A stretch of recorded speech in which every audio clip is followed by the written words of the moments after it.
UP में किसानों के लिए खुशखबरी, 30 जून तक घर बैठे बेच सकेंगे फसल। उत्तर प्रदेश के किसानों के लिए राहत की खबर है, क्योंकि अब वे मूल्य समर्थन योजना के तहत अपने घर बैठे सीधे सरकार को अपनी दालें और तिलहन बेच पाएंगे। आधिकारिक सूत्रों ने बुधवार को ये जानकारी दी। सूत्रों ने बताया कि 2 अप्रैल से 30 जून तक चलने वाली योगी सरकार की इस पहल के तहत किसान बिचौलियों या बाजार में उतार चढ़ाव के बिना न्यूनतम समर्थन मूल्य पर अपनी उपज को बेच पाएंगे। प्रॉपर्टी में निवेश के लिए हो जाएं तैयार, जून में शुरू हो रही अटलपुरम योजना। आगरा के ककुआ और भांडई में बन रही नई टाउनशिप अटलपुरम में जून में भूखंडों की बुकिंग शुरू हो जाएगी। पहले चरण में 3000 से अधिक भूखंड बिक्री के लिए आगरा विकास प्राधिकरण अगले सप्ताह में यूपी रेरा में प्रोजेक्ट का रजिस्ट्रेशन कराएगा। मंगलवार को रजिस्ट्रेशन की तैयारियों को लेकर एडीए उपाध्यक्ष ने समीक्षा की। इस योजना में करीब 10,000 आवासीय व व्यावसायिक भूखंड होंगी। एडीए उपाध्यक्ष ने बताया कि जून के पहले सप्ताह में बुकिंग खरीदारों के लिए खोलने का लक्ष्य रखा गया है। यूपी के जिले में बनेगा देश का सबसे चौड़ा रेल रोड पुल, नीचे ट्रेन, ऊपर दौड़ेंगी गाड़ियां। उत्तर प्रदेश में चिपकी नगरी और पीएम नरेंद्र मोदी का संसदीय वाराणसी को बड़ी सौगात मिलने वाली है। वाराणसी में देश का सबसे चौड़ा रेल और रोड पुल बनाया जाएगा। ये पुल नमो घाट के करीब बनेगा। इस पुल के बनने से लोगों का समय भी बचेगा और ईंधन की बचत भी होगी। केंद्रीय कैबिनेट की बैठक में इसको मंजूरी मिल गई है। गंगा पर 137 साल पुराने मालवीय पुल के नजदीक में बनने वाले इस पुल पर ऊपर 6 लेन की सड़क और नीचे 4 लाइन का रेल ट्रैक गुजरेगा। अब लखनऊ और बनारस का सफर होगा आसान। गोरखपुर से चलेंगी इलेक्ट्रिक बसेस। गोरखपुर के लोगों के लिए एक बड़ी सौगात आने वाली है। अब उन्हें लखनऊ और वाराणसी जाने के लिए डीजल या पेट्रोल से चलने वाली बसेस पर निर्भर नहीं रहना होगा।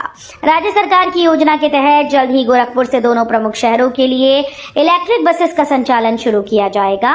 इससे यात्रियों को किफायती और पर्यावरण के अनुकूल परिवहन सुविधा मिलेगी।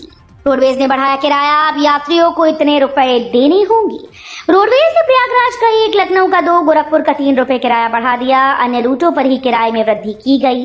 टोल टैक्स की दरों में वृद्धि के बाद रोडवेज की ओर से किराए में वृद्धि की गई। रोडवेज के क्षेत्रीय प्रबंधक परशुराम पांडे ने बताया कि वाराणसी से प्रयागराज का किराया 1 रुपए, वाराणसी से गोरखपुर का किराया 3 रुपए और वाराणसी से लखनऊ का किराया 2 रुपए बढ़ाया गया है।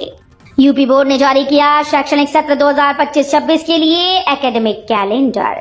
यूपी बोर्ड ने शैक्षणिक सत्र 2025-26 के लिए एकेडमिक कैलेंडर जारी कर दिया है। कैलेंडर में लिखा है कि 2025-26 के लिए सत्र की शुरुआत 1 अप्रैल 2025 से हुई।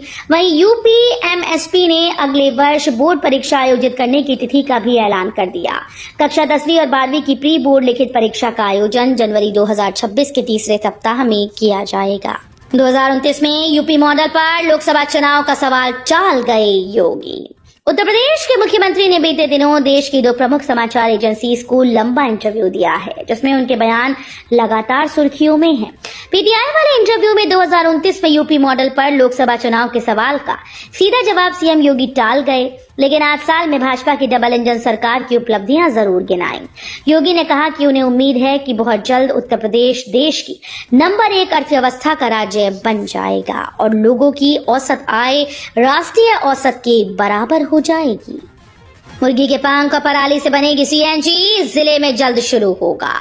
प्रयागराज के नैनी में सीएनजी बनाने वाला प्रदेश का पहला प्लांट जल्द शुरू होने जा रहा है।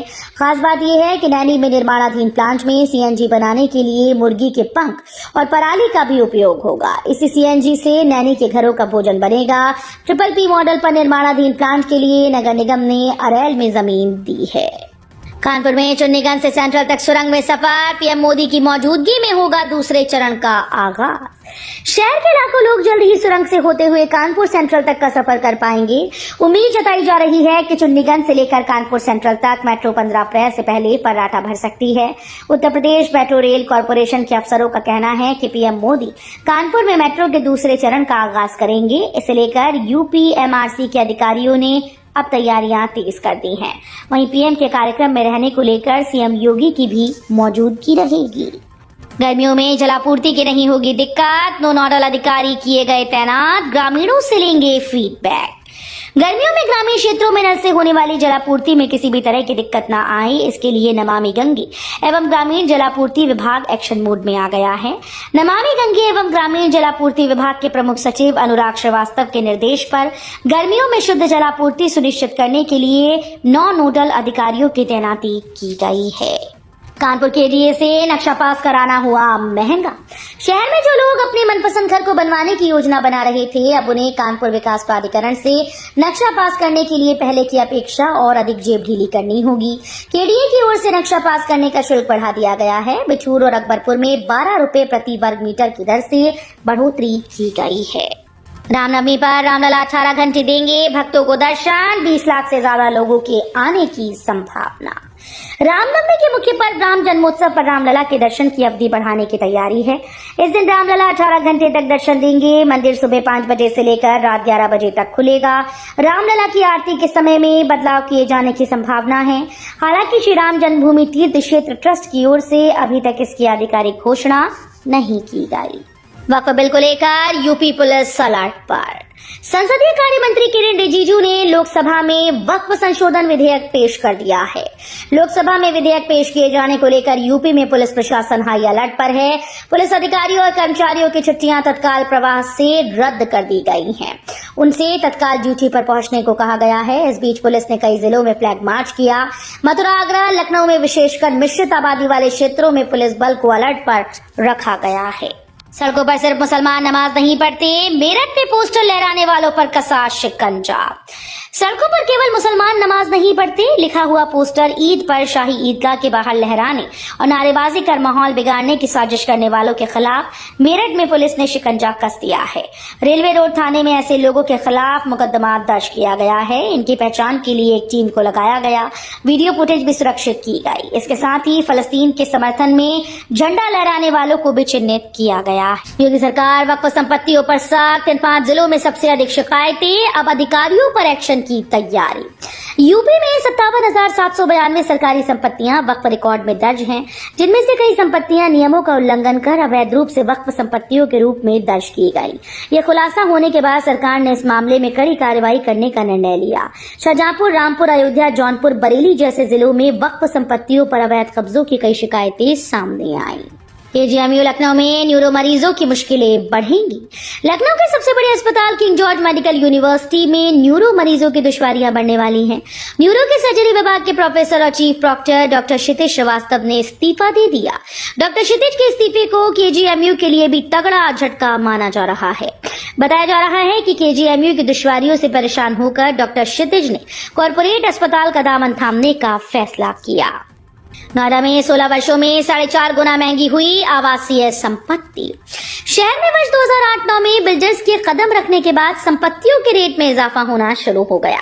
सरकारी आंकड़ों के अनुसार बीते 16 वर्षों में आवासीय संपत्ति करीब 4.5 गुना महंगी हुई। बीते 6-7 सालों में संपत्ति की दरें करीब दुगनी हुई। निजी रूप से संपत्ति की दरें इससे कहीं तेजी से बढ़ रही हैं। नोएडा अथॉरिटी के अधिकारियों पर ताबड़तोड़ कार्रवाई, जेई समेत कई सस्पेंड। उत्तर प्रदेश के नोएडा में अधिकारियों और कर्मचारियों की लापरवाही पाए जाने के बाद उन पर ताबड़तोड़ कार्रवाई की गई। ये कार्रवाई शहर के अधिसूचित जमीन पर हुए अवैध निर्माण को न रोक पाने पर की गई। इस एक्शन के बाद प्राधिकरण के अन्य अधिकारियों में हड़कंप मच गया। सांसद रवि किशन ने की रक्षा मंत्री से मुलाकात, गोरखपुर एयरपोर्ट को लेकर रखी ये बड़ी मांग। पूर्वांचल के सबसे महत्वपूर्ण हवाई केंद्र गोरखपुर एयरपोर्ट के संचालन समय को 24 घंटे करने की दिशा में बड़ा कदम उठाते हुए सांसद रवि किशन शुक्ला ने दिल्ली में रक्षा मंत्री राजनाथ सिंह से मुलाकात की। वर्तमान में ये एयरपोर्ट केवल रात 9 बजे तक ही संचालित होता है। सांसद रवि किशन ने इस सेवा को 24 घंटे करने की मांग रखते हुए कहा कि इससे गोरखपुर और आसपास के क्षेत्रों की कनेक्टिविटी को नया विस्तार मिलेगा।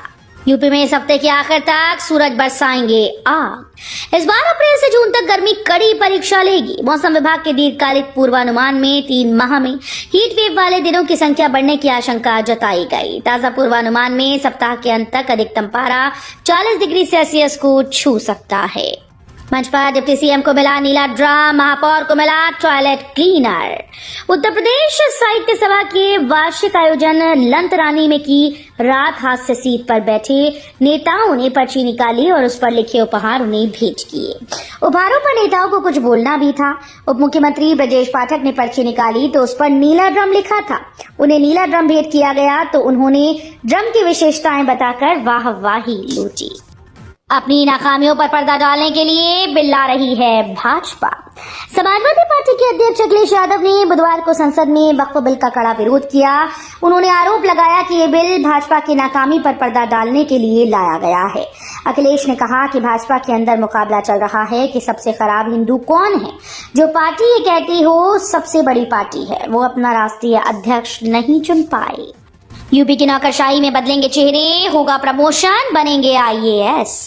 उत्तर प्रदेश की ब्यूरोक्रेसी में बड़े बदलाव की आहट है। 27 अधिकारियों को ऊंची पोस्टिंग दी जाएगी। इस वजह से इन 27 पदों पर बड़े बदलाव होंगे। PCS अधिकारियों की विभागीय प्रोन्नति समिति की बैठक हो गई है। जल्दी PCS अधिकारियों की प्रोन्नति की अनुमति हो जाएगी, जिसके तहत अफसरों को IAS बनने का मौका मिलेगा। इस वजह से यूपी की अफसरशाही में बड़े परिवर्तन देखने को मिलेंगे। पूनम गुप्ता को मिला RBI के डिप्टी गवर्नर का पद। मोदी सरकार ने 3 साल के लिए दी। केंद्र सरकार ने प्रतिष्ठित शोध संस्थान national council of employed economic research की महानिदेशक पूनम गुप्ता को 3 साल के लिए भारतीय रिजर्व बैंक का डिप्टी गवर्नर नियुक्त करने को मंजूरी दी। माइकल देवव्रत पात्रा के जनवरी में पद छोड़ने के बाद RBI में डिप्टी गवर्नर का पद खाली हो गया था। उत्तर प्रदेश सरकार का बड़ा फैसला, प्राधिकरणों की जमीन का बनेगा डेटा बैंक। उत्तर प्रदेश सरकार का बड़ा फैसला सामने आया है। उत्तर प्रदेश सरकार का बड़ा फैसला औद्योगिक विकास के क्षेत्र में गेम चेंजर साबित हो सकता है। उत्तर प्रदेश सरकार के ये बड़े फैसले के कारण प्रदेश के औद्योगिक विकास में तेजी आएगी। उत्तर प्रदेश सरकार के अधिकारियों का मानना है कि सरकार का बड़ा फैसला औद्योगिक क्षेत्र में निवेश करने वालों के लिए पारदर्शिता लाने का काम करेगा।